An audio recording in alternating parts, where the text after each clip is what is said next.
Ambassador Vora, आपकी टिप्पणी चाहता हूं कि एक सवाल इसको लेकर भी है, अमेरिका में भी सवाल है। जहां तक भारत का रुख है रूस यूक्रेन युद्ध को लेकर, भारत ने खुलकर साइड नहीं ली। हमारी स्ट्रैटेजिक ऑटोनॉमी कह लीजिए, विदेश नीति की स्वतंत्रता, स्वायत्तता कह लीजिए। लेकिन क्या अमेरिका ऐसे में, चाहे सैन्य साझेदारी हो, सैन्य टेक्नोलॉजी देने का मामला हो, हथियार देने का मामला हो, क्या अमेरिका इस चीज के ऊपर भरोसा करेगा? ये इंटीग्रेशन कहीं खतरे में तो नहीं पड़ता जा रहा है इस संकट के मद्देनजर? आभारी हूं मिस टिक्कू का कि जब वो बोल रही थी मैं नाश्ता कर रहा था, तो थैंक यू वेरी मच, आपने मुझे मौका दिया, कुछ खाने का भूख लग रही थी।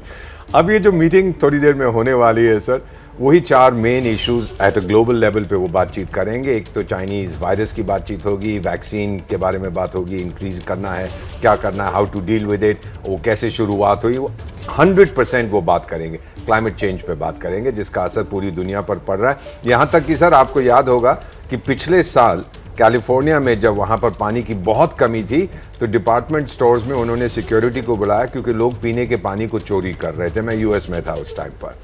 तीसरे मुद्दे पर वो बात करेंगे नई टेक्नोलॉजीज, किस तरह से उनको कंट्रोल किया जाए और किस तरह से उनके लिए एक फिलॉसफी बनाई जाए। हम हमेशा ये कहते हैं आर्टिफिशियल इंटेलिजेंस एक टेक्नोलॉजी है जो एक फिलॉसफी की तलाश में है कि उसके साथ क्या करना है, उसके बारे में ज़रूर बातचीत होगी और इंडिया इसमें एक ग्लोबल लीडर है। और चौथी वो बात करेंगे और free and open seas, economic recovery उसके थ्रू होगी। ये हमने बिल्कुल साबित कर दिया है कि फ्री एंड ओपन अगर खुले रहेंगे समुंदर तो इकोनॉमिक रिकवरी भी बहुत जल्दी होगी। हम इसमें विश्वास नहीं करते कि किसी बुजुर्ग ने एक 9 डैश लाइन बना दी थी, कोई ने 12 डैश 13 डैश, उनका मन करता है जो करते रहते हैं। अभी आप देखेंगे कुछ देर के बाद ये जो पिंग पोंग ने, आपने उनका नाम बताया था, मैं भूल गया, चीन के जो लीडर हैं वो कहेंगे जी मेरे बेड के नीचे एक कागज मुझे मिला है कि मेरे बुजुर्ग के बुजुर्ग के बुजुर्ग के बुजुर्ग प्रशांत महासागर में डूब गए थे तो वो मेरा है। तो मैं जवाब दूंगा कि मेरे बुजुर्ग के बुजुर्ग के बुजुर्ग के बुजुर्ग बीजिंग में मर गए थे तो पूरा चाइना मेरा है। इस तरह की बकवास ये लोग करते हैं, कोई इन पर विश्वास नहीं करता। सो ये 4 इंटरनेशनल, ये तो बात हुई क्वाड की, लेकिन अगर हम बात करें आज जो बायलैटरल मीटिंग अब मैं से चंद मिनट में होने जा रही है, बायलैटरल रिलेशनशिप जो हमारी चाइना जो यूनाइटेड स्टेट्स के साथ है, मिलिट्री कोऑपरेशन उसका एक एलिमेंट है, इंटेलेक्चुअल कोऑपरेशन दूसरा है, टेक्नोलॉजी तीसरा है। और वो बात करेंगे, प्राइम मिनिस्टर कहेंगे दैट अमेरिकन कंपनीज को, कई बार वो कहते हैं, हमेशा ये कहते हैं वो भारत के सबसे अच्छे अव्वल सेल्समैन है। वो यही कहेंगे कि अपनी कंपनीज को कहो to come and invest in India, manufacture in India for the world. और ये मुझे लगता है सर जो फिगर्स आ रहे हैं फॉरेन डायरेक्ट इन्वेस्टमेंट के, हम लोग झूठ नहीं बोलते सर। मिस टिक्कू जैसे जर्नलिस्ट यहाँ पे हैं जो हमें झूठ बोलने नहीं देते, हम सच्चाई बोलते हैं। इतना पैसा आया, इतनी कम हो गई, इतनी ज्यादा होगी। महामारी के बावजूद भारत में एफडीआई बहुत डायरेक्ट आया, यूनाइटेड स्टेट्स से काफी आया। तो अभी जो हम देख रहे हैं इस समय उस पर बात होगी। और जरूर बाइडेन साहब जो पहले भी पीएम साहब से कह चुके हैं, कहा था कि आपकी पोजीशन यूक्रेन पर शेकी है, वो उनका अंडरस्टैंडिंग है, हमारा अलग है। वो बताएंगे, हम सुनेंगे। पीएम शायद उनको ब्रीफ करेंगे कि गालवान के बाद जो बॉर्डर पे सिचुएशन है वो ये है, लेकिन जो कॉमन फोकस उनका यही रहेगा बायलैटरल कोऑपरेशन से किस तरह से आगे हम बढ़ सकते हैं for the development of India और फिर यूनाइटेड स्टेट्स को जो नया मार्केट चाहिए, चीन का मार्केट बंद हो रहा है, और मल्टीलैटरल लेवल पे क्वाड के बारे में जरूर बात होगी। एम्बेसडर वोरा, आप तो इस तरीके के कई नेगोशिएशंस में शामिल रहे हैं। भारत का सबसे बड़ा ट्रेडिंग पार्टनर है अमेरिका। क्या आज प्रधानमंत्री मोदी बात करेंगे, आपने भी कहा कि वो जिक्र करेंगे कि अमेरिकी कंपनियां आके निवेश करें, क्या वक्त आ गया है कि वो ये कहें कि चीन से निकलकर अमेरिका की कंपनियां भारत में आए, निवेश करें? ये डेमोक्रेसी की जो साझेदारी की बात हो रही है उसके लिए बहुत जरूरी है। सबसे बड़ी चीज होती है प्राइवेट कंपनीज के लिए, एक टर्म है जिसका अंग्रेजी में कहते हैं प्रॉफिट, और उसको आपकी भाषा में मुनाफा कहते हैं। जब तक तो चीन में उनको प्रॉफिट हो रहा था बड़े खुश थे, लेकिन जब उन्होंने देखा, और ये बहुत सी बात हुई है सर, चीनी सरकार किस तरह से उन पे दबाव डालती है कि आप टेक्नोलॉजी हमारे साथ शेयर करो, फिर उन्हीं के कंपेटिटर्स बन जाते हैं, आप अपनी होल्डिंग्स को डाइल्यूट करो, ये करो। वो एक है ना सर, वो जो क्या नाम है उनका, मेलन साहब नहीं, एलन मस्क साहब, वो भी बड़े नाराज हो गए थे, बीच में कुछ ऐसी बातें हुई थी।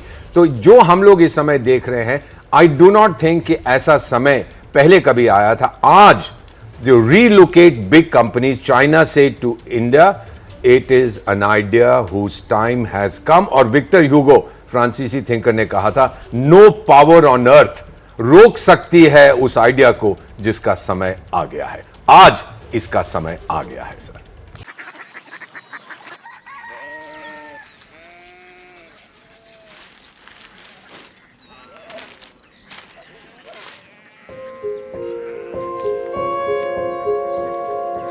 बाबा बाबा कोरिया सिटी जानी ना।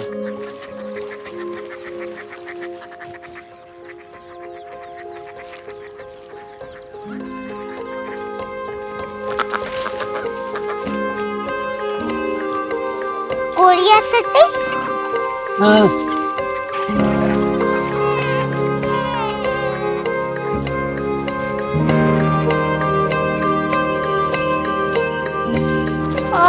कोरिया सिटी कहाँ पे है?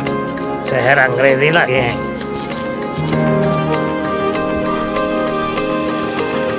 कोरिया सिटी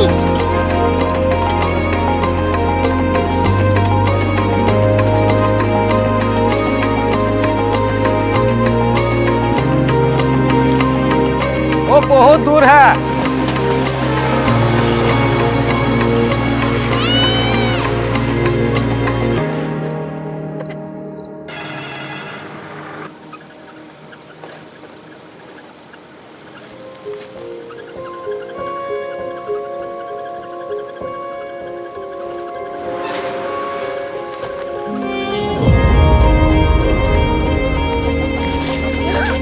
कोरिया सिटी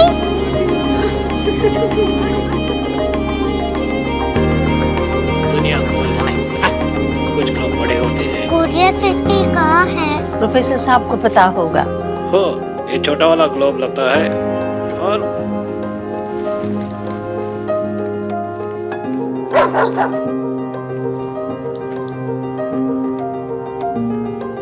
पता नहीं, मेरी बेटी से जाके मिल लो, शायद उसे मालूम हो।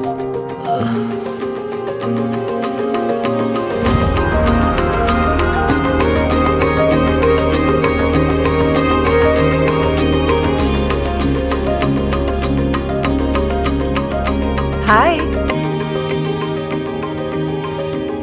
बाबा ने भेजा है। Come here. Korea city Korea city नहीं, क्यूरियोसिटी। वो क्या? That's what brought you here. जो तुम्हें यहाँ तक ले आया। क्यूरियोसिटी